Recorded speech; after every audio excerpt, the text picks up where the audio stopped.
in each and every website there will be a presence of the image. So let us add the image to our web page also.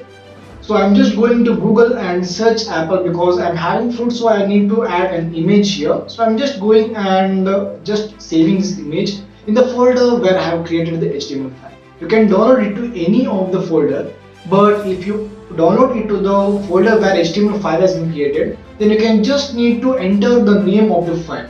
So name of the image. So let me just show it. So I have images.jff.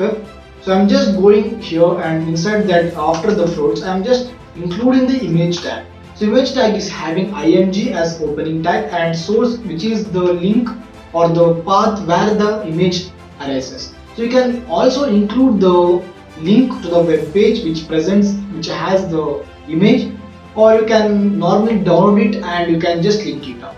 So I'm just linking the images.jf which I have downloaded. So I'm just going, it is not having an ending tag, please note that image tag is not having an ending tag. So I'm just going to refresh my web page. So you can see here an image has been implemented in this web page. So now if you have installed the same image on the different folder, so let me just show an example. I'm just downloading this in the different folder. So I'm just downloading it in the D, which is a different drive also. So I'm just saving it there.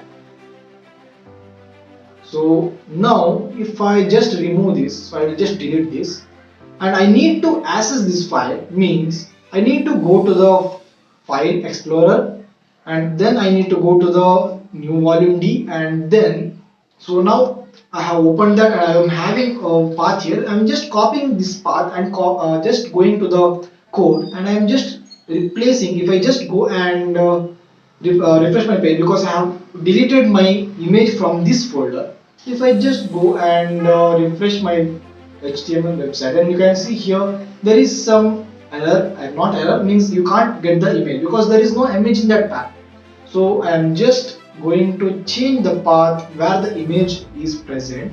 So I'm just going to refresh this, save this, and I'm just going to refresh my page. You can see here the image has been uploaded, and now as I said, if I am presenting here, I am in my code, I am just providing images.jfif.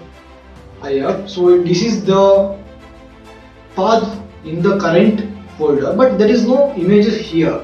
So now it will definitely won't show anything. So now how to overcome this? So you can just add another attribute. So src is an attribute. So let me just briefly say what is an attribute. So this is a tag, and h1, ul and li, all of them are tag, and this src, whatever the tag, the properties of the tag will be explained by using the attributes.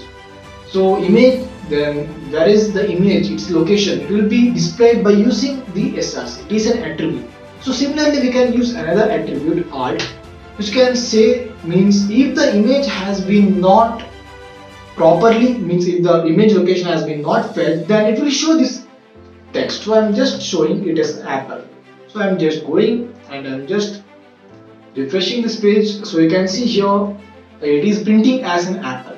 So here image is not going to be printed, so it is showing the apple. So you might say, if image is also printed, it may show. So let me just change the direction, and let me just save this, and let me just refresh this. So you can see there is no apple which is written here. So if the image is not available, then only the browser will use that alt, and whatever the content will be there, it will be shown. So why this alt is used means, if there is some error, your image is not displayed, then the user can understand, okay, web developer is trying to provide me the image of this thing.